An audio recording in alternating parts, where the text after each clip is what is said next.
ಇಂದಿನ ನಮ್ಮ ದೇಶದ 76ನೇ ಗಣರಾಜ್ಯೋತ್ಸವದ ಅಂಗವಾಗಿ ಇಲ್ಲಿ ಸೇರಿರ್ತಕ್ಕಂಥ ಎಲ್ಲ ನನ್ನ ಅಧಿಕಾರಿ ಮಿತ್ರರು, ಸಹೋದ್ಯೋಗಿಗಳು ಹಾಗೂ ಸಾರ್ವಜನಿಕ ಬಂಧು ಮಿತ್ರರಿಗೆ ನನ್ನ ನಮನಗಳನ್ನು ಸಲ್ಲಿಸ್ತೇನೆ.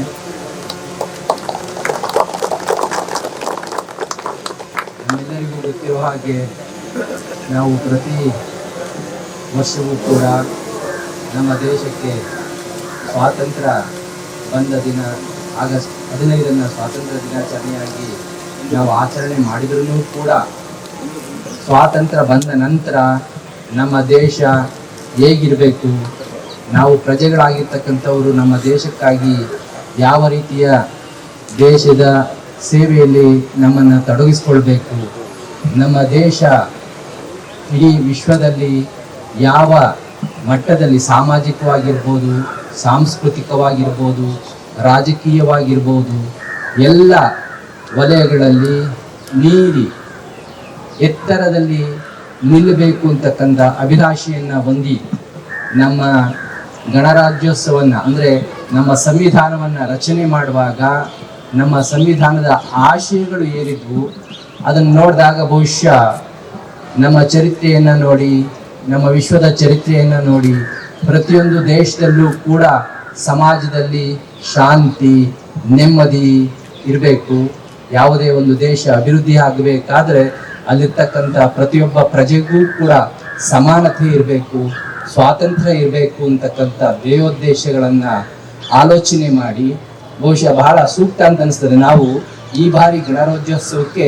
ವಾಲ್ಮೀಕಿಯವರನ್ನ ಒಂದು ವಿಷಯಾಧಾರಿತವಾಗಿ ನಾವು ಇಟ್ಕೊಂಡು ಪುಷ್ಪ ಪ್ರದರ್ಶನವನ್ನು ಮಾಡ್ತಾ ಇದ್ದೇವೆ. ಸೊ ಅಂದು ಕಂಡಂಥ ಒಂದು ರಾಮರಾಜ್ಯ ಅಂತ ಏನು ಹೇಳ್ತೇವೆ, ರಾಮರಾಜ್ಯ ಅಂತಂದ್ರೆ ಪ್ರಜೆ ದೇಶದಲ್ಲಿರ್ತಕ್ಕಂಥ ಪ್ರತಿಯೊಬ್ಬ ಪ್ರಜೆಯೂ ಕೂಡ ಸಂತೋಷವಾಗಿ ಸಾಮಾಜಿಕವಾಗಿ ಎಲ್ಲ ಹಂತದಲ್ಲೂ ಕೂಡ ಸ್ವತಂತ್ರವಾಗಿ ಸಮಾನತೆಯ ಹಕ್ಕನ್ನು ಉಳಿರ್ತಕ್ಕಂಥ ಒಂದು ದೇಶ ಆಗಬೇಕು ಅಂತಕ್ಕಂಥ ಕನಸಿನ ನಿಟ್ಟಿನಲ್ಲಿ ನಮ್ಮ ಸಂವಿಧಾನವನ್ನು ರಚನೆ ಮಾಡಿ ಅದರಂತೆ ಕ್ರಮಬದ್ಧವಾಗಿ ಬದ್ಧರಾಗಿ ನಾವು ನಮ್ಮ ದೇಶವನ್ನು ನಡೆಸ್ಕೊಡ್ಬೇಕು ಅಂತಕ್ಕಂಥ ಧ್ಯೇಯೋದ್ದೇಶದಿಂದ ರಚನೆ ಮಾಡಿರ್ತಕ್ಕಂಥ ಸಂವಿಧಾನಕ್ಕೆ ಮತ್ತೊಮ್ಮೆ ನಮ್ಮ ನಮನಗಳನ್ನು ಸಲ್ಲಿಸ್ತಾ ಅದಕ್ಕೆ ನಾವೆಲ್ಲರೂ ಬದ್ಧರಾಗಿರೋಣ. ನಾವೆಲ್ಲರೂ ಕೂಡ ಸಮಾನರಾಗಿ ಸ್ವತಂತ್ರತೆ ಅಂತಂದ್ರೆ